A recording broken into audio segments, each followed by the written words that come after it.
네, 안녕하십니까. 기업분석부 박광래 연구원입니다. 최근에 뉴스를 보시면서 가스 얘기를 많이 들으셨을 텐데요. 특히나 이제 러시아 우크라이나 전쟁 발발 이후에 가스 관련된 이벤트가 더 많이 발생을 하고 있는 듯합니다. 그래서 오늘 이제 여러분들께 소개시켜드릴 기업도 가스 관련된 회사입니다. 오늘 한국가스공사에 관련된 얘기를 말씀드려 보겠습니다. 오늘 제가 모두의 제목을 더 좋은 사람 소개시켜줘라는 식으로 제목을 달아봤는데요. 제가 기억을 하시는지 모르겠지만 몇 주 전에 한국전력이라는 기업을 한번 소개를 해드린 적이 있습니다. 근데 우리가 유틸리티 섹터 안에서 가장 큰 대장주가 한국전력이고 그 다음 시총을 기록하고 있는 것이 한국가스공사인데요. 그 가스공사의 상황이 한국전력보다는 좀 더 상대적으로 낮기 때문에 그러한 제목을 지었다라고 생각하시면 될 것 같습니다. 그 장표를 보시면은 제가 왜 가스공사가 한전보다 낫다 이렇게 말씀드리는 이유가 확인이 되는데요. 보시는 장표에는 중장기적인 주가 퍼포먼스가 나와 있는데 우리가 2000년부터 지금까지 약 20년 넘게 각각의 종목에 투자했다라고 가정을 해보면 한국전력은 지금 배당을 재투자를 해도 지금 손실을 보는 구간인데 반해 가스공사는 그래도 수익 구간에 지금 있음을 우리 확인할 수 있습니다. 그래서 어디에서 이러한 차이가 발생하는지를 우리가 확인을 해봐야 되는데요.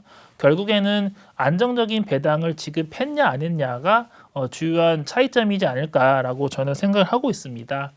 그 다음 페이지를 보시면은 양사의 연간 배당급 지급 내역이 나와 있는데요. 과거에는 한전과 가스공사 둘 다 공이 모두 많은 배당을 지급을 했다가 2010년도 이후쯤부터는 확연한 차이가 나타나기 시작합니다. 가스공사는 그래도 중간중간에는 배당을 지급하지 못한 일도 있었지만은 전반적으로는 꾸준한 배당을 줬던 데 반해서 한국전력은 중간에 실적이 굉장히 많이 안 좋아지고 재무적인 체력이 약화되면서 배당을 지급하지 못한 해가 갈수록 누적되어 왔던 것이죠. 그런 것들이 결국에는 장기 퍼포먼스에 차이를 만들어낸 게 아닌가라고 저는 생각을 합니다. 그런데 재미있는 것은 한국전력과 한국가스공사 모두 둘 다 총괄 원가제를 기반으로 안정적인 이익을 낼 수 있게끔 해주는 시스템이 마련되었다라는 것인데 한국전력은 여러 가지 정치 사회적인 정황상 가격을 제대로 못 올린 데 반해서 가스공사는 에너지 가격의 변동분을 전가를 할 수 있었기 때문에 상대적으로 안정적인 이익 달성이 가능했다라고 보시면 될 것 같은데요. 그 다음 페이지를 보시면 가스공사는 한전과 마찬가지로 정부가 대주주인 회사입니다. 대한민국 정부가 47%의 지금 지분을 소유하고 있는 회사죠. 그래서 제가 한국전력 소개팅 때도 말씀을 드렸지만은 가스공사도 전반적인 가스의 공급과 판매에 들어가는 모든 비용을 다 보존해주는 총괄 원가제를 기반으로 이익이 만들어진다라고 보시면 되는데 한전은 앞서 언급드린 것처럼 여러 가지 우리나라의 물가 상황이나 산업 경쟁력 등을 감안을 해서 지금까지 제대로 된 전기요금 인상을 못했던 데 반해서 가스는 그래도 LNG 가격의 변동분을 가격에 많이 녹여냈던 것이죠. 그래서 안정적인 이익을 냈고 또 거기에서 안정적인 배당급 지급도 가능했다라고 생각을 하시면 될 것 같습니다. 그래서 제가 앞서 언급드렸던 총괄 원가제를 조금 더 디테일하게 설명을 드리자면은 적정 투자 보수라는 개념을 이해를 하셔야 할 텐데요. 그래프를 보시면은 적정 투자 보수는 요금 기조 곱하기 적정 투자 보수율이라는 공식으로 계산이 된다라고 나와 있습니다. 그러니까 이렇게만 들으시면 좀 어려우실 텐데요. 쉽게 풀어 설명을 드리면은 결국에는 가스공사가 LNG를 수입을 하고 이걸 우리나라 도매 시장에 파는 데까지 들어가는 모든 투자 비용과 원가를 다 보존해 주겠다라는 것이고 그 보존을 할 수 있는 기반이 되는 것이 요금 기저인 것이죠. 그리고 요금 기저에다가 투자 보수율을 곱해주면 투자 보수가 되는데 왼쪽 그래프에 나와 있는 것처럼 적정 투자 보수율은 베타나 금리 등의 영향을 받게 되고 금리가 올라가면 올라갈수록 그리고 주식의 베타가 올라가면 올라갈수록 또 투자 보수율이 올라가게끔 되는 그런 이제 여러 가지 포뮬러가 형성이 되어 있습니다. 그래서 이제 지금처럼 이제 금리가 올라가는 구간에서는 가스공사의 적정 투자 보수율도 올라가게 되고 거기에 따라서 가스공사가 이제 보전받을 수 있는 이익의 척도가 되는 적정 투자 보수도 같이 올라가게 된다는 것이죠. 그래서 이제 오른쪽 그래프를 보시면은 적정 요금 기저가 올라가는 동시에 적정 투자 보수가 같이 올라가면서 이제 가스공사가 받을 수 있는 이익도 같이 증가할 수밖에 없다라고 말씀을 드릴 수 있겠습니다. 한국가스공사는 이제 우리나라가 쓰고 있는 모든 가스를 수입을 담당을 하고 있는 독점 판매 업체입니다. 그래서 이제 원활한 가스 조달을 하기 위해서 해외 여러 국가와 이제 장기 계약을 맺고 그 나라들로부터 안정적인 가스를 지금 받고 있는 것이죠. 그래서 이제 장표를 보시는 것처럼 여러 사이트들과 굉장히 장기적인 계약을 통해서 가스를 수입해오고 있다라는 것을 확인할 수 있으실 겁니다. 가스공사가 이제 얼마나 많은 가스를 수입하는지는 그 다음 페이지 나와 있는데요.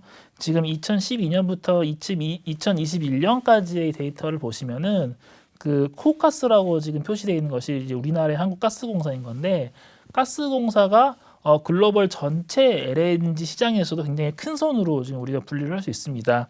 이제 2021년 기준으로는 LNG를 수입하는 그런 이제 이게 이제 구매처 중에서 이제 세 번째로 많은 물량을 지금 사고 있는 그런 큰 손이다 보니까 아무래도 이제 많은 양의 가스를 매년 사오는 입장이다 보니 그만큼의 이제 가격 협상력이 이제 올라갈 수밖에 없는 그런 구조인 것이고요. 그래서 이제 다른 이제 플레이보다 좀 더 낮은 가격으로 가스를 사올 수 있다라는 것이 우리나라 가스공사의 경쟁력이지 않을까라고 저는 생각을 하고 있습니다. 그런데 이제 가스공사는 이름은 가스공사인데 주식시장에서는 약간 유가공사라고도 불리는 경우가 왕왕 있어요. 왜냐하면은 가스공사의 주가가 실제로는 국제유가와의 그런 상관관계가 높기 때문인데요. 일단은 가스공사의 이제 별도 영업이익, 국내 가스 판매에서 발생하는 별도 영업이익은 앞서 언급드린 것처럼 적정 투자 보수에 따라서 그 이익이 결정되는 것인데, 일단 그 적정 투자 보수가 여러 가지 측면에서 이제 국제 유가 영향을 많이 받을 수밖에 없다라는 게 첫 번째 이유고요. 두 번째 이유는 가스공사가 지금까지 해외에 많이 투자해왔던 E&P 사이트들로부터 그런 원인이 발생한다라고 보시면 될 것 같습니다. 그래서 장표를 보시면은 지금 5개 사이트 정도를 제가 표로 정리를 해봤는데요. 지금 모든 사이트들이 다 지금 국제 유가에 관련돼서 그 이익이 결정되는 그런 포뮬라가 지금 만들어져 있기 때문에 별도에서도 국제 유가 영향을 받고 연결 영업이익에서도 국제 유가 영향을 받기 때문에 이름은 가스공사지만은 실제 전사적인 이익과 주가는 국제 유가 영향을 많이 받을 수밖에 없다라고 보시면 될 것 같아요. 그래서 이제 가스 가격의 흐름을 모니터링하는 것도 중요하지만 결국에는 유가가 어떠한 방향성을 장기적으로 보여주느냐, 이것도 중요하다라고 말씀을 드리겠습니다. 그래서 그 다음 페이지를 보시면은 앞서 언급드린 것처럼 가스공사의 주가와 두바이의 유가는 거의 같은 궤적을 그리고 있다라고 보시면 될 것 같은데요. 그래서 이제 지금 WTI 기준으로 배럴당 120달러까지 갔던 유가가 지금은 많이 하락해서 80달러대까지 지금 내려온 상황인데요. 이게 향후에 반등할 수 있을지 없을지 여부가 가스공사의 주가의 방향성도 결정할 수 있겠다라고 생각하시면 될 것 같습니다. 그리고 제가 앞서서 이제 한전과 가스공사의 비교 때 말씀을 드렸지만, 한전은 원래 받아야 되는 이익을 못 받게 되면은 그거를 못 받았지 뭐 하고 넘어가는 반면에, 가스공사는 제대로 받아야 될 이익을 받지 못하면은 그걸 이제 미수금이라는 계정을 통해서 쌓아놓습니다. 그래서 오른쪽 그래프를 보시면은 최근에 미수금 자체의 그 금액이 급증하고 있는 거를 확인할 수 있는데요.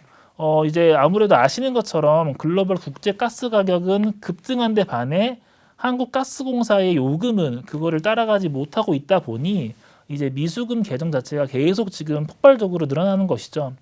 그래서 이제 미수금은 결국 이제 부채의 계정으로 지금 들어가는 것이기 때문에 밖에서 봤을 때는 부채가 급증하는 것처럼 보일 수 있겠지만은 실제 회사 안에서의 캐시플로우에는 영향을 주지 않는 그런 계정이기 때문에 전사의 여러 가지 재무적 체력에는 그렇게 큰 영향을 주지는 않을 것이다라고 저는 평가를 하고 있습니다. 오히려 한국전력보다는 오히려 더 안정적으로 장기적인 이익을 보장받을 수 있다라는 거를 지금 방증하는 계정이기 때문에 최근에 뉴스를 통해서 가스공사의 미수금이 급증했다, 폭증했다라는 얘기가 나오지만은 오히려 안정적인 이익 달성 측면에서는 가스공사가 또 우위에 있다라고 보시면 될 것 같습니다.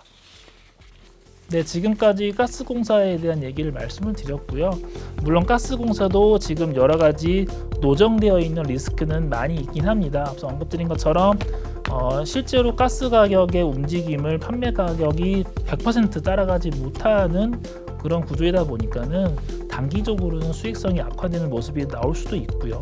그리고 이제 내년도로 가면 갈수록 국제 유가가 하향될 것이라는 그런 전망들이 나오고 있는데 실제로 유가가 떨어지게 되면은 가스공사의 이 전반적인 외형이나 전반적인 이익도 감소할 수 있지 않을까라고 조심스럽게 예측을 해봅니다.